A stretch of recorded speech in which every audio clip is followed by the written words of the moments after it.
So good morning everyone, I am doctor Avi Yadav.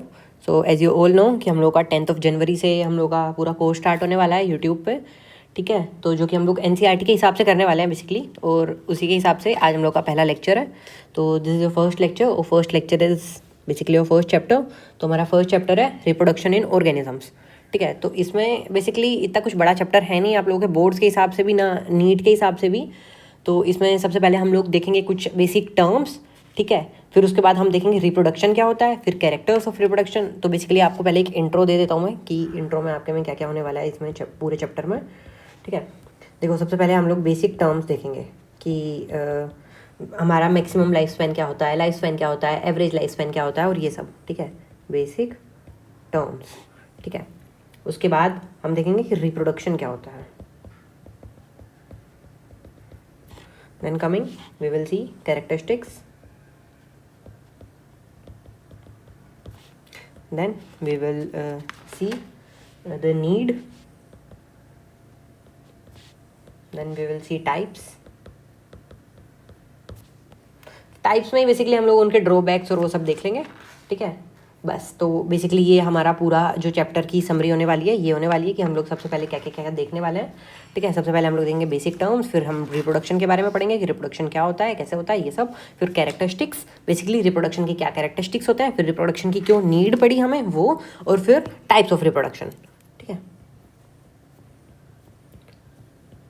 Now starting with basic terms. Okay,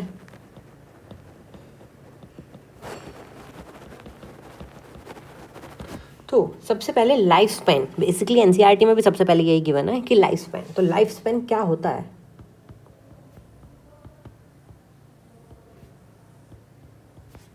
life span हमारा क्या होता है? Period from birth to natural death of an organism. Basically आप जब से पैदा हुए हो और आपकी नेचुरल डेथ तक आप कितना जिए हो। जैसे आज कोई 2002 में पैदा होता है और वो जीता है 2060 तक, तो वो उसकी नेचुरल बेसिक जो नेचुरल डेथ जब तक उसकी हुई, तो वो होता है उसका लाइफ स्पैन। ठीक है, period from birth to natural death of an organism. Basically ये होता है हमारा लाइफ स्पैन। ठीक है, फिर हमारी जो सेकेंड टर्म है that is maximum life span.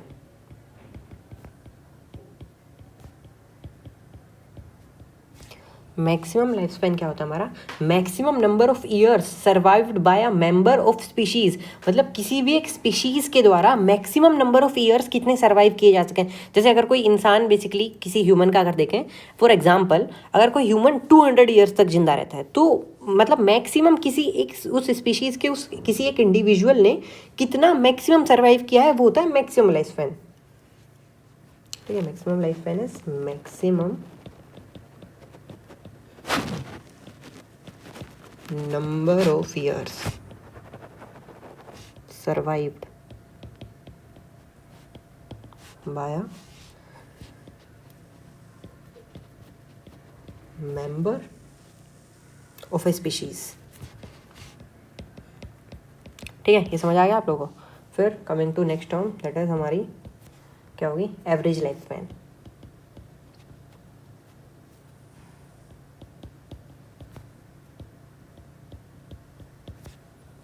Average life span क्या होती है?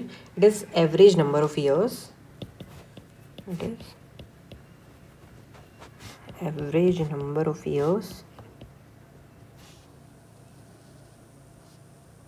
Survived by a population.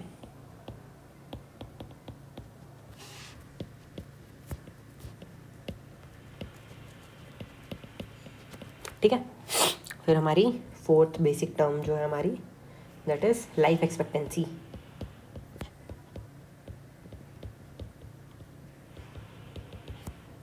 तो what is life expectancy? The age at which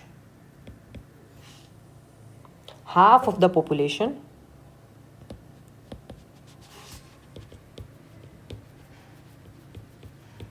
still survives। ठीक है,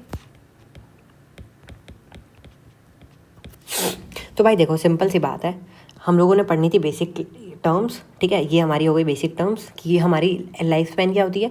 period birth to natural death, भाई जब से कोई पैदा हुआ है और फिर तब से लेकर और उसके नेचुरल डेथ तक जो भी पीरियड है उसको लाइफ स्पैन कहते हैं, ठीक है। जो मैक्सिमम लाइफ स्पैन है किसी भी एक इंसान के द्वारा या किसी भी एक स्पीसीज़, मान लो तुम मच्छर ले लो, मक्खी ले लो, कुछ भी एक स्पीसीज़, कोई भी एक स्पीसीज़ उठा लो जो तुम्हें दिख रही है, जो लिविंग है, उसके किसी एक मेंबर के द्वारा जो मैक्सिमम लाइफ जी गई है वो होती है मैक्सिमम लाइफ स्पैन, ठीक है। एवरेज लाइफ स्पैन क्या होता है? It is average number of year survived by population. देखो जो बेसिक डिफरेंस क्या है, जो मैक्सिमम लाइफ स्पैन है वो एक स्पीसीज़ के द्वारा, एक स्पीसीज़ में एक मेंबर के द्वारा है, ठीक है, कि एक सर्वाइव, एक मेंबर, उस स्पीसीज़ का एक मेंबर कितने मैक्सिमम ईयर्स तक सर्वाइव किया है, ठीक है। एवरेज लाइफ स्पैन क्या है? Average number of years survived by a population, एक पॉपुलेशन के द्वारा एवरेज नंबर ऑफ ईयर्स, कितने साल वो सर्वाइव करी है, वो एवरेज लाइफ स्पैन होता है, ठीक है। फिर आती है लाइफ एक्सपेक्टेंसी। लाइफ एक्सपेक्टेंसी क्या है भाई? The age at which half of the population still survives, मतलब जिसपे आधी पॉपुलेशन सर्वाइव करती है। जैसे हम लोगों में मतलब 50 साल ले लो, तो 50 साल पे आधी पॉपुलेशन, 50 साल 60 साल पे आधी पॉपुलेशन स्टिल सर्वाइव्स, वो लाइफ एक्सपेक्टेंसी होती है, ठीक है। देन कमिंग टू हमारा सेकेंड, ये हो गया हमारा first complete. Then coming to the second topic is reproduction, ठीक है। रिप्रोडक्शन, व्हाट इज रिप्रोडक्शन, ठीक है। अब देखो ध्यान से देखो, रिप्रोडक्शन क्या है? It is the self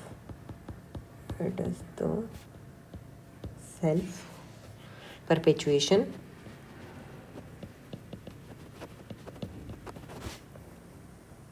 of a race or a species in which similar looking young ones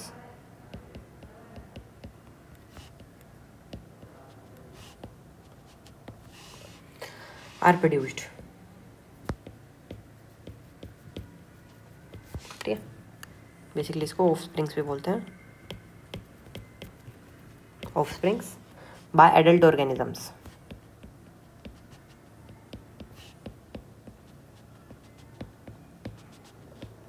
जिनको हम पेरेंट्स बोलते हैं, ठीक है। क्या होता है reproduction? It is a self perpetuation of a race और a species in which similar looking young ones, basically जो सिमिलर लुकिंग यंग वंस है जिनको हम ऑफस्प्रिंग्स बोलते हैं, वो प्रोड्यूस्ड होते हैं बाय एडल्ट ऑर्गेनिजम्स, यानी पेरेंट्स के द्वारा, ठीक है। समझ आ गया होगा reproduction. Then coming to the characteristics of reproduction.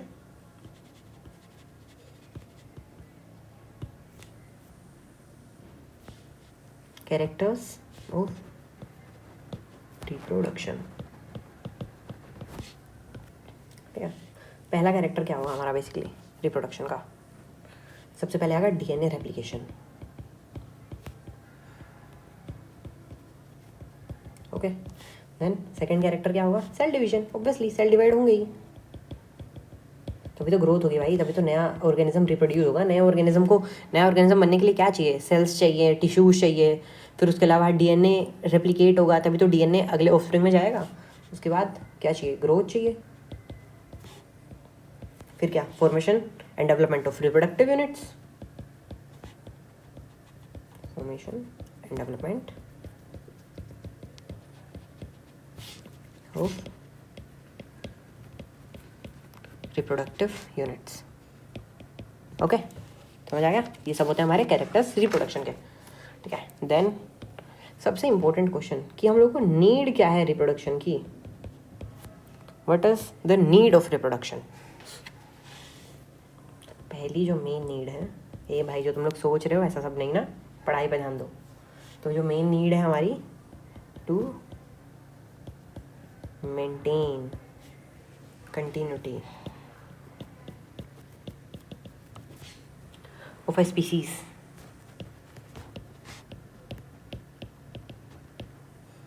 ठीक है। ये हमारी पहली मेन नीड है। Then second is to replace the organism dying due to ageing और प्रेडेशन या फिर डिजीज, ठीक है। सेकंड क्या है हमारी? To replace the organism dying due to ageing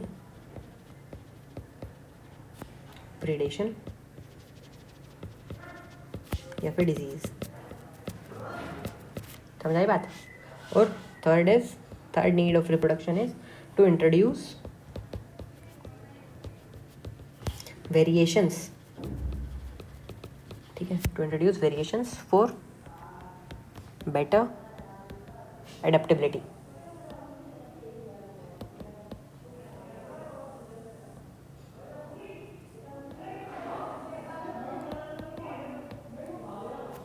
ठीक है, समझ आ गया। तो देखो भाई, नीड क्या, रिप्रोडक्शन की नीड क्या है। सबसे पहली बात तो है रिप्रोडक्शन क्यों ज़रूरी है, नीड क्या है उसकी, तो मेंटेन करना है हमें कंटिन्यूटी ऑफ स्पीशीज़। ठीक है, कोई स्पीशीज़ अगर रिप्रोड्यूस नहीं करेगी, अपने ऑफस्प्रिंग नहीं क्रिएट करेगी, तो स्पीशीज़ खत्म हो जाएगी। ठीक है, सेकंड नीड जो हमारी पड़ी वो है replace the organisms dying due to ageing. जो एजिंग से ऑर्गेनिजम्स को रिप्लेस करना, जो ऑर्गेनिजम्स मर रहे हैं किससे, एजिंग से, प्रीडेशन से और डिजीज से, उनको रिप्लेस करना। और थर्ड जो नीड है that is to introduce variations for better adaptability. ठीक है भाई, कंटिन्यूसली चेंजिंग एनवायरनमेंट में कंटिन्यूस इवोल्यूशन ज़रूरी हैं, उसलिए वेरिएशंस ज़रूरी हैं। तो इसके लिए ये हमारी नीड है रिप्रोडक्शन की। ठीक है, then coming to the types of reproduction. Types of reproduction,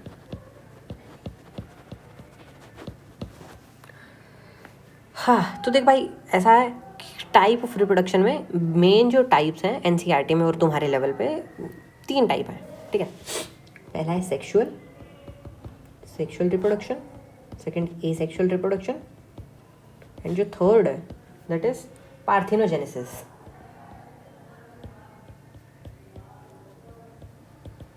okay, इतना हो गया, इतना समझ आया यहाँ तक तुम लोगों को। फिर अब हम लोग आते हैं सेक्सुअल और एसेक्सुअल रिप्रोडक्शन पे। ठीक है, तो सबसे पहले हम देखते हैं एसेक्सुअल रिप्रोडक्शन, या सेक्सुअल देख लो जो भी है। ठीक है, सबसे पहले है सेक्सुअल रिप्रोडक्शन।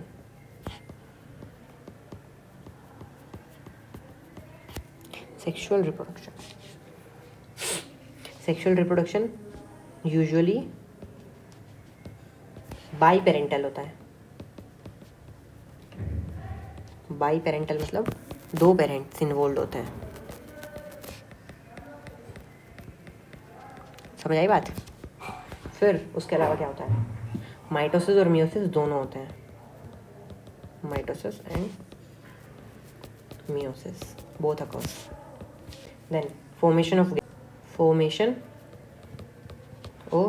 गैमेट्स। ठीक है, उसके बाद क्या होता है, फ्यूजन ऑफ गैमेट्स।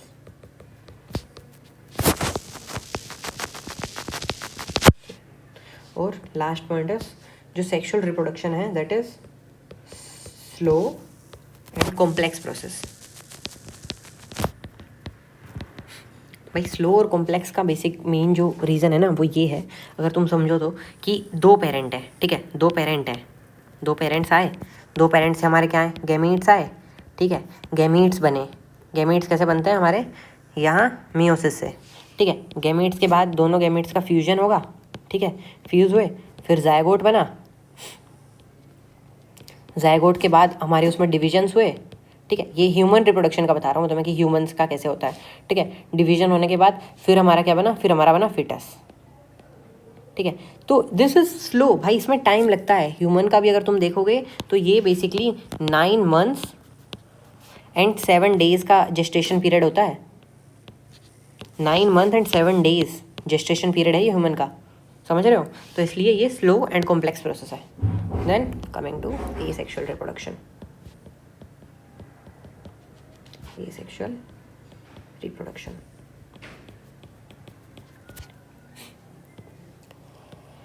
अब एसेक्सुअल रिप्रोडक्शन पता है क्या कैसा होता है। देख, सबसे पहले तो यूनिपेरेंटल होता है। ठीक है, तो यूनिपेरेंटल मतलब 1 parent needed only, 1 parent needed only. ठीक है, देन कमिंग टू जो इसमें सेल डिवीजन होता है, सेल डिवीजन होता है वो माइटोसिस ही होता है, मियोसिस नहीं होता। अब तक शायद मुझे पता है कि तुम लोग 12th क्लास में आए हो, 11th पढ़ के आए हो, तो शायद तुम लोगों को मियोसिस माइटोसिस का डिफरेंस पता होगा, इतना मैं एज्यूम कर रहा हूँ। अगर नहीं पता है तो वो भी कमिंग लेक्चर्स में आपको, जब हम लोग ह्यूमन रिप्रोडक्शन पढ़ेंगे तब आप लोगों को पढ़ा देंगे कि क्या मियोसिस होता है और क्या माइटोसिस होता है। ठीक है, next point of gametes may और मे नॉट बी फॉर्म्ड। ठीक है, then no fusion of gametes. ठीक है, और उसके अलावा ये फास्ट प्रोसेस होता है। ठीक है, अब तुम लोग जिस एक चीज़ में कंफ्यूज हो वो एक चीज़ मैं तुम लोगों को एक्सप्लेन कर देता हूँ कि क्या है। देखो भाई, इम्पोर्टेंट पॉइंट है, तुम लोग समझो इस चीज़ को। Formation of gametes is not a characteristic feature of sexual reproduction. ठीक है, but the fusion of gametes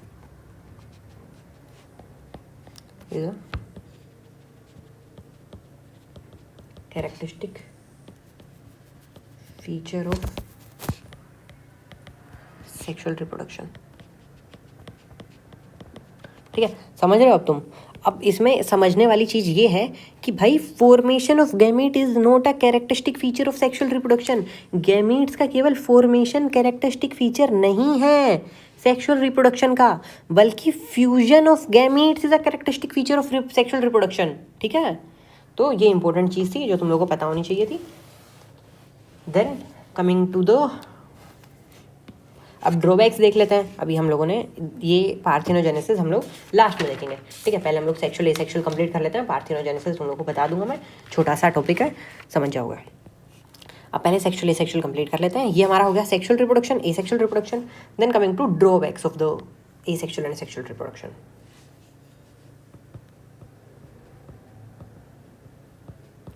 drawbacks, सबसे पहले हम इधर हम लिखेंगे एसेक्सुअल के, इधर लिखेंगे सेक्सुअल के। ठीक है, तो अब तुम लोग खुद ही सोचो कि सेक्सुअल रिप्रोडक्शन के ड्रॉबैक्स क्या होंगे। अब सेक्सुअल रिप्रोडक्शन फास्ट प्रोसेस है, जैसा तुम लोगों ने यहाँ देखा। ठीक है, फास्ट है तो इसका क्या होगा, सबसे पहला ओवर क्राउडिंग। ओवर क्राउडिंग होगा सबसे पहला ड्रॉबैक।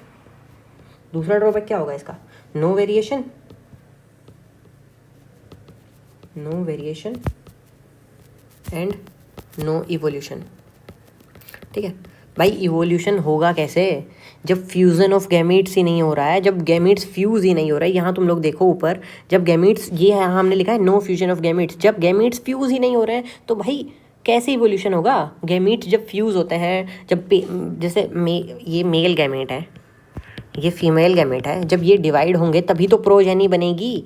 जब प्रोजेनी ही नहीं बनेगी तो जब ये दोनों फ्यूज़ होके जब प्रोजेनी बनाएंगे, उस प्रोजेनी में वेरिएशन होंगे। ऐसे इसमें वेरिएशन होंगे ही नहीं, तो वेरिएशन नहीं होगा, इवोल्यूशन नहीं होगा। ठीक है, उसके अलावा लेस एडेप्टेबिलिटी,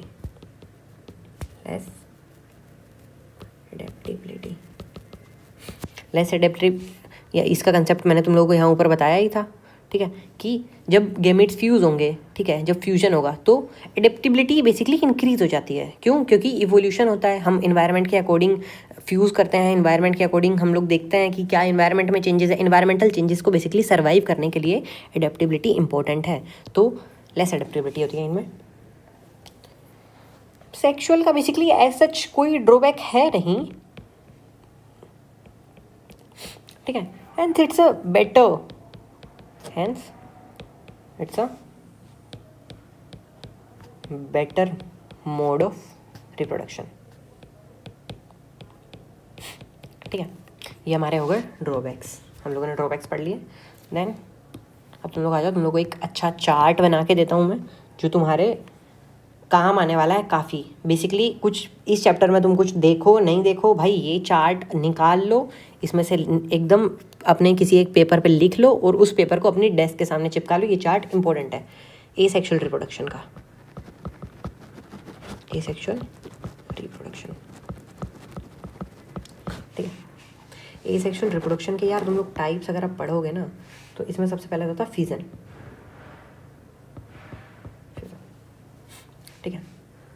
इसमें हमारे पास दूसरा आता है बडिंग,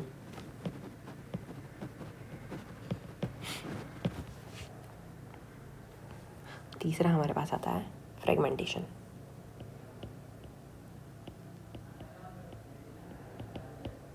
ठीक है, ये समझ आया? ठीक है, अब फिजन में देखो, फिजन में और आगे होता है 3 टाइप। ठीक है भाई, ऐसे ही कर, ऐसे लिख रहा हूँ मैं, तुम लोग ऐसे लिखना।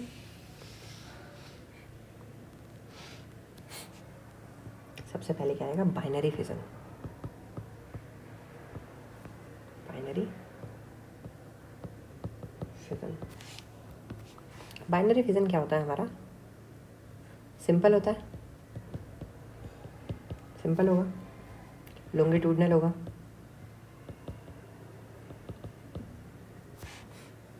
ट्रांसवर्स,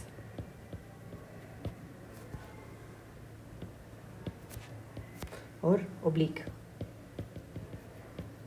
ये बाइनरी फिजन के टाइप्स हैं कि ऐसा ऐसा बाइनरी फिजन होता है।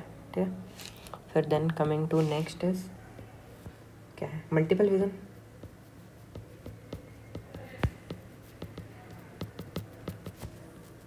भाई मल्टीपल फिजन का एग्जांपल जो है वो है प्लाज्मोडियम, याद रखना इसको, प्लाज्मोडियम। प्लाज्मोडियम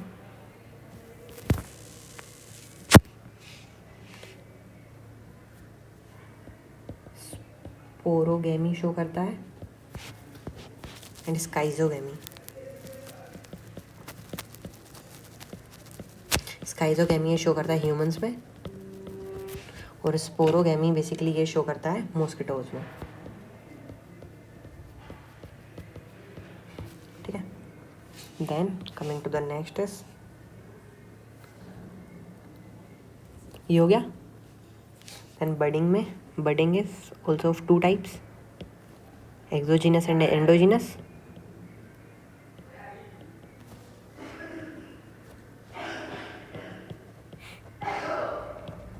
एंडोजीनस,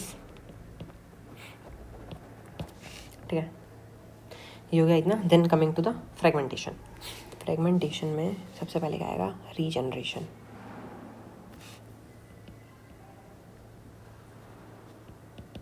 ठीक है, रीजनरेशन भाई 2 टाइप में होता है, एनसीईआरटी में नहीं गिवन है ये, बट तुम लोगों के कम्पिटिटिव एग्जाम्स और उन सब के पॉइंट ऑफ व्यू से काफ़ी इंपॉर्टेंट है, तो इसको एक बार देख लो क्या होता है।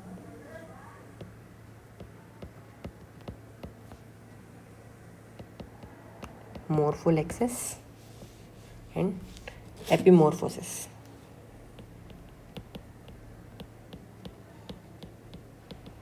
ओके, मोर्फोलेक्सिस में क्या होता है? Morpholaxis is basically fragment, morpholaxis is a fragment give rise to whole organism. ठीक है, मोर्फोलेक्सिस इज अ फ्रेगमेंट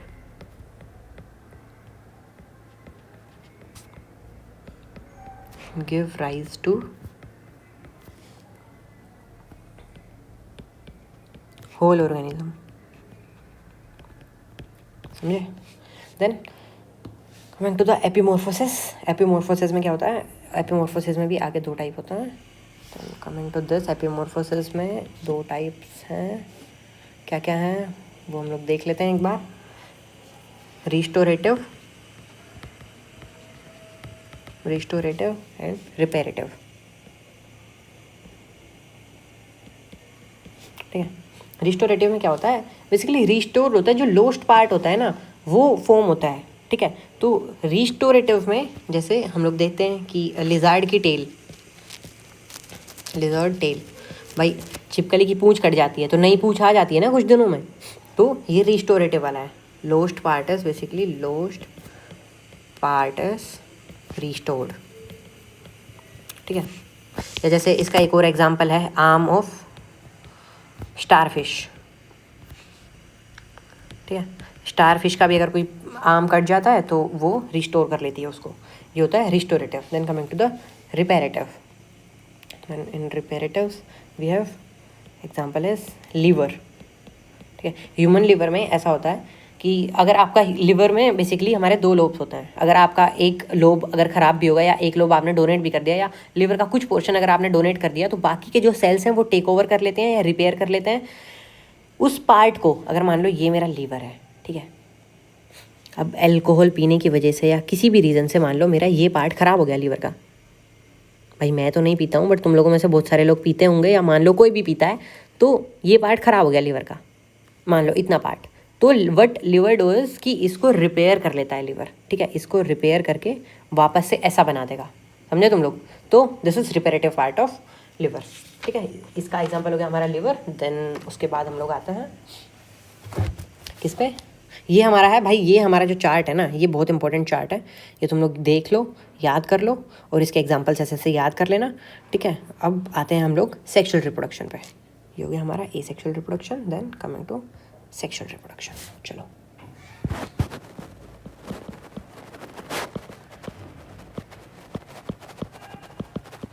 अब सेक्शुअल रिप्रोडक्शन में हम लोग देखते हैं इवेंट्स क्या क्या होता है, ठीक है। अब एनसीईआरटी के हिसाब से 3 इवेंट्स हैं, 1 2 3। क्या है? प्री फर्टिलाइजेशन, ठीक है, pre fertilization, fertilization, fertilization and post fertilization events. Okay,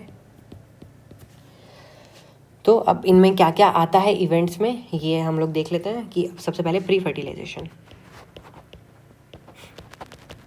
भाई फर्टिलाइजेशन जब तक हुई नहीं है उससे पहले क्या क्या हो रहा होगा, तुम लोग खुद सोचो। उससे पहले क्या क्या हो रहा होगा? गैमेटोजेनेसिस हो रही होगी, ठीक है। भाई फर्टिलाइजेशन से पहले क्या होता है? गैमीट्स बनते हैं, तो गैमेटोजेनेसिस होगी और गैमीट ट्रांसफ़र होंगे, ठीक है, गैमीट ट्रांसफ़र। भाई फर्टिलाइजेशन से पहले प्री फर्टिलाइजेशन आया, तो उसमें क्या होगा हमारा? सबसे पहले गैमीट्स बनेंगे, ठीक है। Gametogenesis is, what is gametogenesis? Formation of gametes, formation of gametes. What is gamete transfer? Transfer of gametes.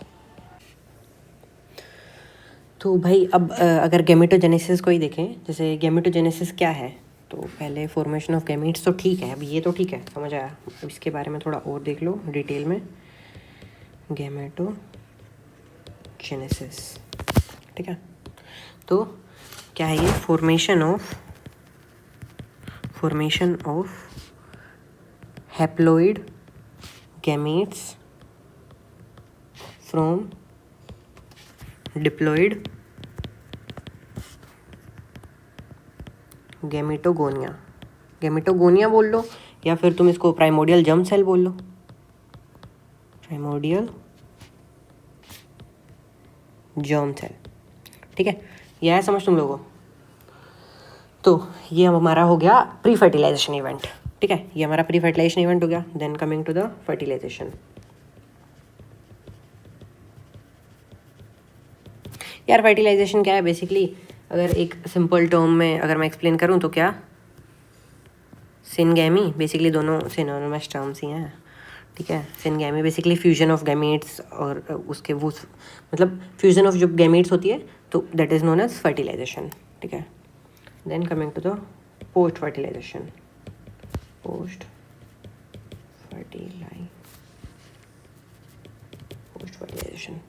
Fertilisation में क्या होगा? फर्टिलाइजेशन में देखो क्या हो गया, फर्टिलाइजेशन हुआ, दोनों मेल फीमेल गैमेट्स मिले आपस में, फिर उनके बीच में सिनगैमी हुई या सब हुआ, फिर उसके बाद हमारा आता है पोस्ट फर्टिलाइजेशन इवेंट। मतलब बेसिकली फ्यूजन हो गया है, जाइगोट बन गया है फर्टिलाइजेशन में। पोस्ट फर्टिलाइजेशन इवेंट में जाइगोट बनने के बाद क्या होगा? भाई जाइगोट बनने के बाद हमारे पास 2 चीज़ें होंगी, ठीक है। एक होगा एम्ब्रियोजेनेसिस, ठीक है, दूसरा अपना क्या होगा? ऑर्गेनोजेनेसिस, ठीक है। ये होगा तुम लोगों का खत्म यहाँ तक, ठीक है। फिर उसके बाद आते हैं हम टाइप ऑफ फर्टिलाइजेशन पे। भाई फर्टिलाइजेशन के भी टाइप देख लेना, अब तुम लोगों ने फर्टिलाइजेशन तो पढ़ा ही है, तो टाइप ऑफ फर्टिलाइजेशन भी देख ही लो। टाइप ऑफ फर्टिलाइजेशन, ठीक है। सबसे पहले आता है source of, type of fertilization में सबसे पहले आता है source of gamete, source of gametes, ठीक है। इसमें क्या होता है? एक सेल्फ होता है और एक क्रॉस होता है, cross and self, self source and cross यानी डिफरेंट सोर्स बेसिकली, ठीक है। यूनी पेरेंटल होगा बेसिकली और प्रोड्यूस करता होगा बोथ गैमेट्स।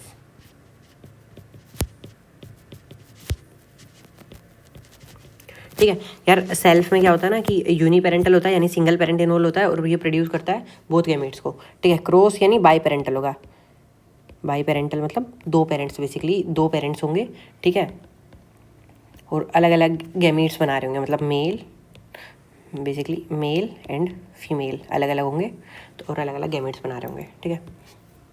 फिर फर्टिलाइजेशन जो सेकेंड टाइप की है that is on basis of site of fertilization, ठीक है भाई। साइट ऑफ फर्टिलाइजेशन के बेसिस पे अगर तुम देखोगे फर्टिलाइजेशन को तो बेसिकली दो टाइप की होती है ये, कि एक होती है एक्सटर्नल। यार एक्सटर्नल में क्या होता है ना कि मान लो ये स्पर्म है, ठीक है, और इधर एग है, तो ये दोनों एक्सटर्नल इन्वायरमेंट में, जैसे अगर हम लोग पोंड वगैरह में अगर इसमें देखें, ये सब देखें, इसमें देखें तो इसमें क्या होता है कि ये पोंड में बेसिकली छोड़ देता है। स्टार्ट। तो ऐसा होता है, ये एक होता है हमारा एक्सटर्नल, तो on basis of site of fertilization, ठीक है। एक होता है हमारा एक्सटर्नल और दूसरा होगा हमारा इंटरनल, ठीक है। एक्सटर्नल में क्या होता है ना यार कि बेसिकली एक्सटर्नल इन्वायरमेंट में जो मेल है उससे बेसिकली हमारे मान लो स्पर्म्स आ गए, ठीक है, और फीमेल से ओवा आ गया, वो एक्सटर्नल इन्वायरमेंट में रिलीज कर देते हैं और बाहर फर्टिलाइजेशन होती है बॉडी के। इंटरनल इन्वायरमेंट में क्या होता है कि जो ओवा होता है वो फिक्स्ड होता है, वो अपनी प्लेस पे होता है, ठीक है, और जो स्पर्म है वो मूव करता है। फॉर एग्जांपल इन ह्यूमंस, ठीक है, ह्यूमंस में ना इंटरनल फर्टिलाइजेशन होती है, तो जो ओवा होता है वो फिक्स होता है, वो होता है फीमेल बॉडी में, ठीक है, और जो ये है मेल बॉडी में जो स्पर्म होते हैं वो मूव करते हैं फीमेल जेनाइटल ट्रैक्ट में और वहाँ जाके फर्टिलाइजेशन होती है, ठीक है। फिर उसके बाद आता है हमारा type 3 on basis of morphology. यार मॉर्फोलॉजी के बेसिस पे कैसे डिवाइड करते हैं हम? मॉर्फोलॉजी के बेसिस पे 3 टाइप में डिवाइड करते हैं हम फर्टिलाइजेशन को, ठीक है। सबसे पहला टाइप हमारा क्या है? एनआइसोगैमी,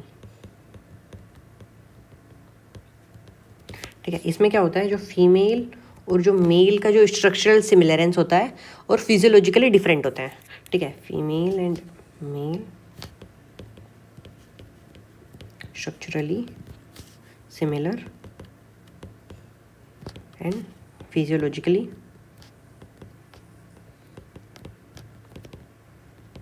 डिफरेंट, ठीक है, ये हो गया। फिर आती है हमारी आइसोगैमी।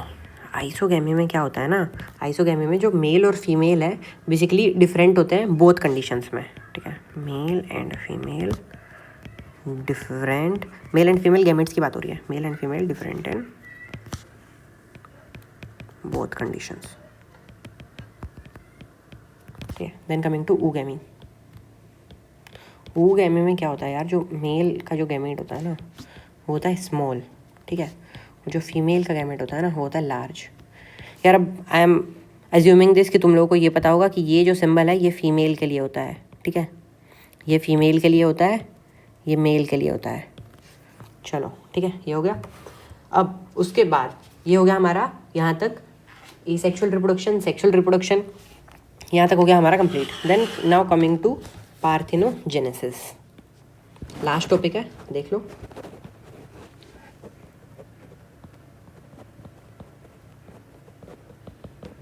ठीक है, चलो। तो अब अगर तुम लोगों से मैं पूछूं कि पार्थिनोजेनेसिस क्या होती है तो तुम लोगों को पता है, नहीं पता होगा तो कोई बात नहीं, हम लोग बात करते हैं इस पर, ठीक है। तो what is parthenogenesis? Parthenogenesis basically है वर्जिन बर्थ, ठीक है। बेसिकली जो नए ऑर्गेनिज्म होते हैं वो फॉर्म होते हैं विदाउट फर्टिलाइजेशन, समझ आई बात? तो इसके बेसिस पे पार्थिनोजेनेसिस है ना यार, ये 3 टाइप की होती है, ठीक है। ये इंपॉर्टेंट है, ये एक बार देख लो तुम लोग, पार्थिनोजेनेसिस के टाइप्स भी, और बोर्ड में भी बहुत कम पूछा जाता है, बट ठीक है, तुम लोग अगर ये लिखोगे तो एक अच्छा इंप्रेशन क्रिएट होता है तक कि तुम्हें पता है, और तुम्हारे कॉम्पिटिटिव एग्जाम्स के लिए तो इम्पोर्टेंट है ये, ठीक है। तो सबसे पहला जो इसका टाइप है वो है arrhenotoky. Second is thelytoky and third is amphitoky. भाई अब ये तो पता चल गया कि 3 टाइप है, तीनों के नाम पता चल गए। अब इनमें होता क्या है, जो अरहेनोटोकी है उसमें क्या होता है, जो हैप्लोइड या फिर इनकम्प्लीट फैकल्टेटिव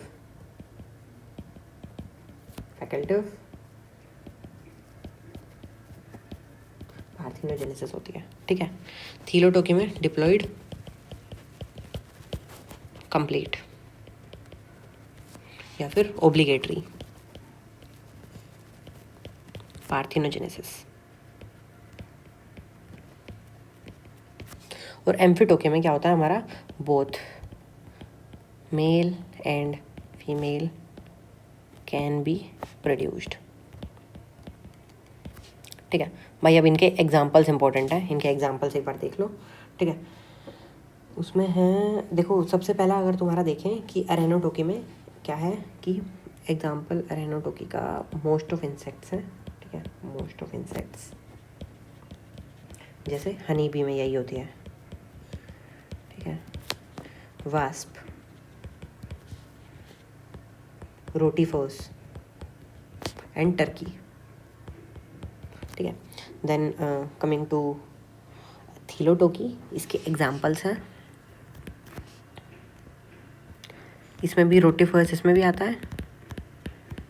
ठीक है, और एक लिजर्ड है जिसका नाम है कार्टा अमेरिकाना। ठीक है, ये एक अलग टाइप की लिजर्ड है जिसमें ये वाली होती है, पार्थिनोजेनेसिस होती है बेसिकली। और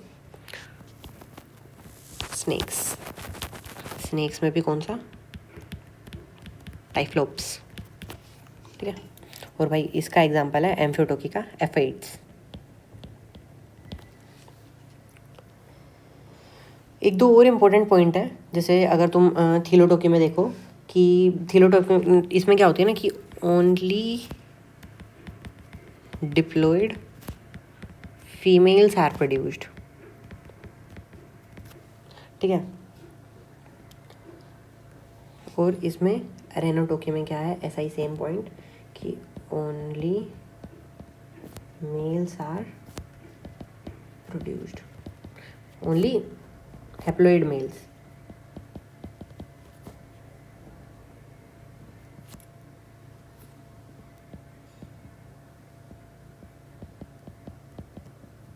only haploid males are produced. ये है अभी तक का हमारा पूरा कि रिप्रोडक्शन इन ऑर्गेनिजम्स में हमने क्या क्या पढ़ा है। सबसे पहले हमारा आता है बेसिक टर्म्स हमारी, कि हमने बेसिक टर्म्स में क्या क्या पढ़ा। तो बेसिक टर्म्स में हमने लाइफ स्पैन पढ़ा, मैक्सिमम लाइफ स्पैन पढ़ा, एवरेज लाइफ स्पैन पढ़ा, लाइफ एक्सपेक्टेंसी पढ़ा। Then coming to the reproduction, फिर हमने रिप्रोडक्शन पढ़ा कि रिप्रोडक्शन क्या होता है, फिर कैरेक्टरिस्टिक्स ऑफ रिप्रोडक्शन पढ़े, फिर हमने पढ़ा कि नीड क्या हुई रिप्रोडक्शन की, फिर हमने टाइप्स ऑफ रिप्रोडक्शन पढ़ा। Then coming to sexual, asexual and parthenogenesis, फिर हमने सेक्सुअल रिप्रोडक्शन के बारे में उसका इंट्रो पढ़ा, फिर एसेक्सुअल रिप्रोडक्शन के बारे में पढ़ा, फिर हमने ड्रॉबैक्स पढ़े मेजरली एसेक्सुअल रिप्रोडक्शन के। सेक्सुअल रिप्रोडक्शन के ऐसा कोई मेजर ड्रॉबैक्स नहीं है, बस सेक्सुअल रिप्रोडक्शन का अगर तुम बोलना चाहो तो ये बोल सकते हो कि वो स्लो प्रोसेस है, टाइम टेकिंग प्रोसेस है, तो that can come into drawbacks. ठीक है, देन कमिंग टू, फिर हमने एसेक्सुअल रिप्रोडक्शन के बारे में पढ़ा, टाइप्स पढ़े एसेक्सुअल रिप्रोडक्शन की, उसमें फिजन होती है, बडिंग होती है, फ्रेगमेंटेशन होती है, फ्रेगमेंटेशन में भी रीजनरेशन में भी फिर हमने उसके टाइप, फिर रिस्टोरेटिव रिप्रोडक्ट, फिर हमने सेक्सुअल रिप्रोडक्शन पढ़ा, उसमें हमने इवेंट्स पढ़े, pre fertilization, fertilization and post fertilization. Pre fertilization में हमने 2 इवेंट होते हैं, गेमेटोजेनेसिस एंड गेमीट ट्रांसफर। फिर हमने गेमेटोजेनेसिस के बारे में पढ़ा। Then fertilisation is basically syngamy, उसके बारे में। फिर पोस्ट फर्टिलाइजेशन में एम्ब्रियोजेनेसिस एंड ऑर्गेनोजेनेसिस। फिर टाइप ऑफ फर्टिलाइजेशन पढ़ा हमने, सोर्स ऑफ गेमीट्स के बेसिस पे, basis of site of fertilisation पे and on basis of morphology पे। ठीक है, और सबसे लास्ट में हमने पढ़ा पार्थिनोजेनेसिस। तो भाई यहाँ तक तो हो गया है हमारा पार्थिनोजेनेसिस तक चैप्टर कंप्लीट।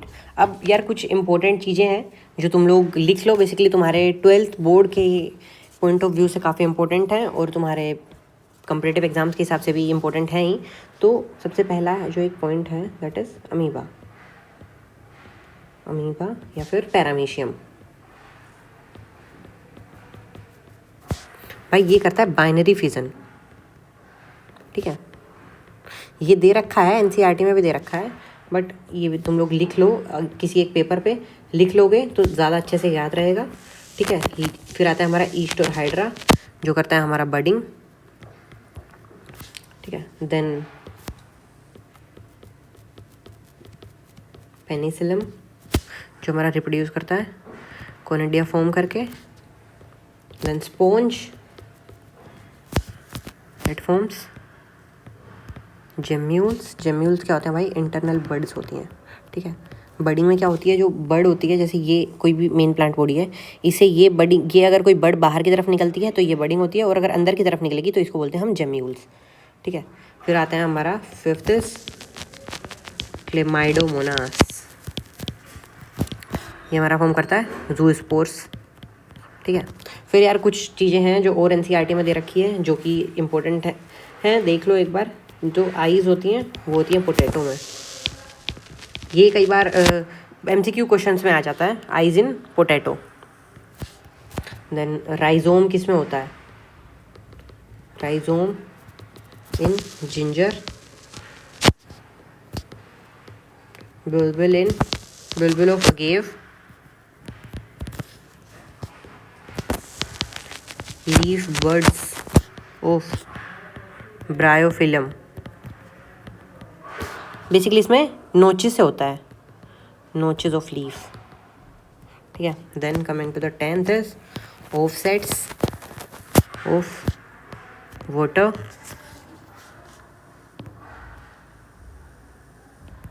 हाइसिंथ, ठीक है। देन कुछ और चीज़ें हैं जैसे homothallic and monoecious and heterothallic and dioecious, जिसके एग्जांपल्स में तुम लोग ज़्यादा कंफ्यूज रहते हो। बेसिकली मैंने देखा है कि 11th-12th वाले बहुत कंफ्यूज रहते हैं कि इनमें किस में क्या होता है, क्या होता है। तो एक चीज़ देख लो, ये भी इम्पोर्टेंट है, homothallic. Homothallic and monoecious same होता है, और हेट्रोथैलिक एंड डायोशियस, ठीक है। Homothallic and monoecious basically bisexual होता है भाई, बाइसेक्सुअल होता है। तो इसके एग्जांपल्स हमारे पास क्या होंगे? कुकुरबिट्स एंड कोकोनट्स,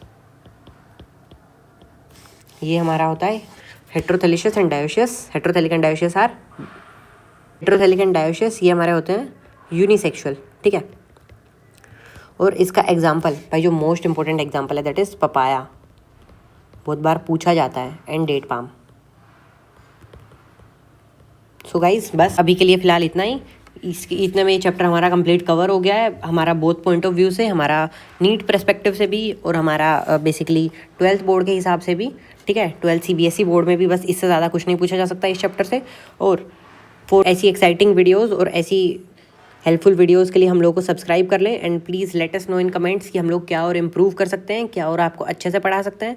और अमेजिंग वीडियोज़ और बहुत सारी आने वाली हैं, तो जुड़े रहें हम लोगों से। Thank you and keep updated.